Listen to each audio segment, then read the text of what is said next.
Hey, we're back again. Last time, yeah, let's just pick it up. Come on. We're talking about we're gonna do a norm gen data function, which is right here. That'll do a couple of things. It will fit whatever data you fit it to it into a normal distribution, get the mean and standard deviation, and then it'll generate n samples based on that distribution. It'll return everything in a structure that called res. And then, although it's not needed, but it'll do a histogram of the generated data. So let's see how it does. I'm gonna do that, and then let's clear everything, CLC everything, so everything's clear.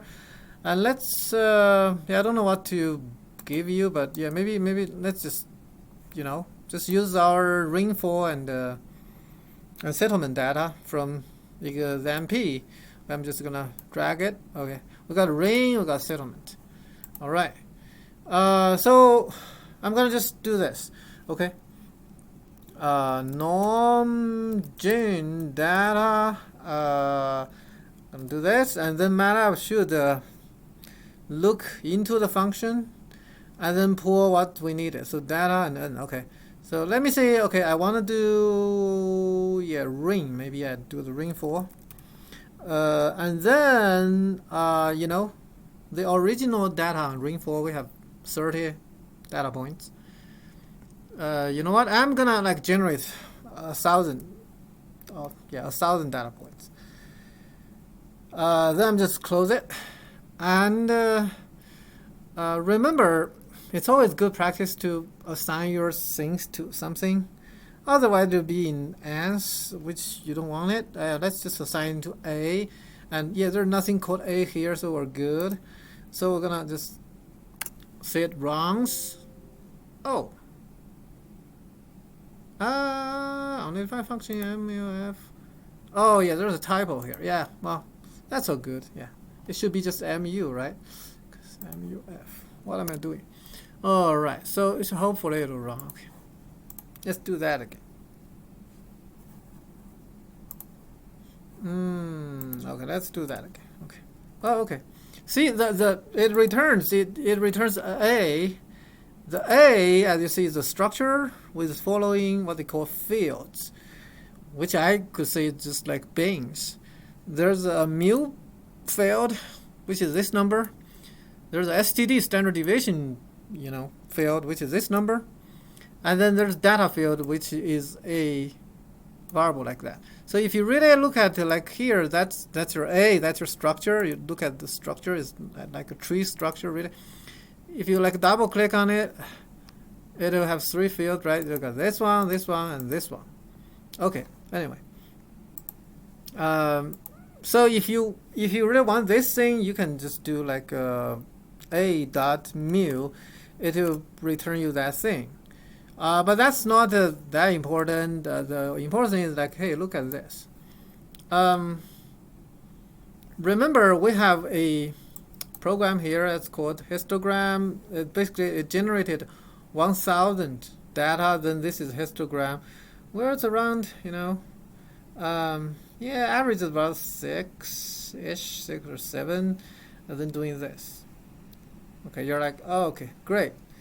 So how do I know it worked? Okay, yeah, let's close it, and then let's do another run of this function, and then let's do rain times 10. Okay, if originally it's giving me like around 6 times 10, that'll give me about 60 or 70, right?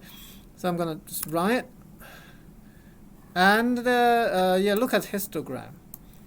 Yep, it sure it does. So yeah, I mean, it's not perfect, but it actually proves it actually did what I wanted to do.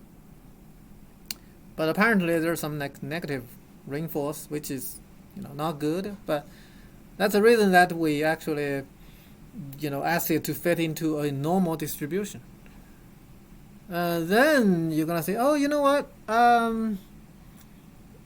if you don't like negative things, really you can do a normal fit, because normal distribution, it doesn't have negatives. Oh, great. So what shall we do? That's the beauty of doing function here. So you have this, right? All you need to do is to change a couple of things. Now you want a normal distribution, right? So you just need to change those things. So first of all, you can do like a, a, yeah. You're gonna like argue now. It's like why you're calling everything a. I mean, remember it's in the function. It's within the function, so it doesn't really matter. This thing gonna be temporary anyway. I'm just using it. Okay, I'm gonna say a normal fit of my data. Okay, it's gonna go. Then you're like, hey, hold on a second. What are you doing with this? Oh, for this one, I'm just gonna silence it for now.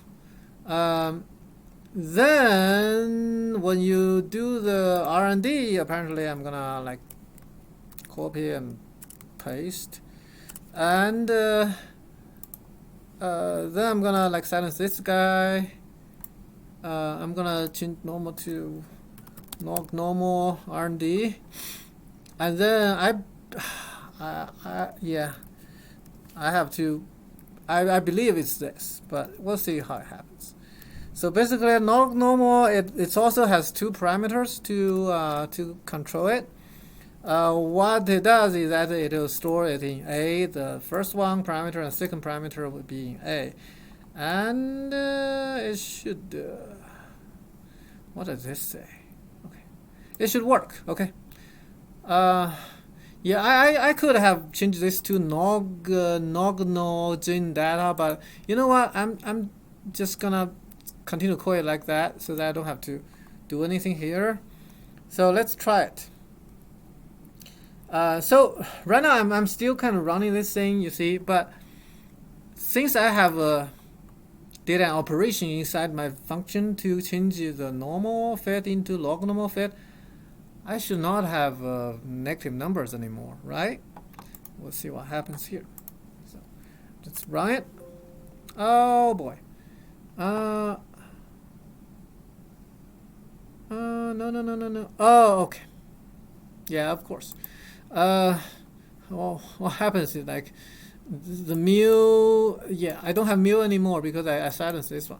So it's really of A1. Yeah. Oh, come on. A1 and A2. So I'm gonna have it output those. Yeah, because I already silenced those, so the mu and sigma, when I ask for mu and sigma here, the program doesn't really know what I'm referring to because there's no variables like that. Okay, this is a little messy. Let's do that. Oh, CLC. What? Okay, CLC. Okay, let's do that. All right, so let's do this. Okay, so the mu, it's not really the average now. It becomes like the first parameter of the log normal distribution. This STD is another one. The data, but more important, you look at the histogram.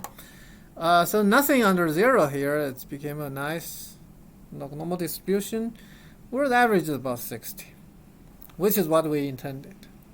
So this gives you the idea of how you use a couple of things. The first is how you use a function to do a group of things that you want to do. Secondly, that you can change it inside your function, and then the result will be different. The third, I think, is more important, is that you can output from your function a lot of things by using what they call a structure. Then later on, if you want to use your things in your structure, all you need to do is just look at your structure. In here, I name it A. You just do A dot. If you want to do data, there will be your. Look at how this created. There will be your 1000 simulated data. Say if you want to do a box plot, it's like, yeah, gee, I don't like histogram, or I want a different histogram. I don't want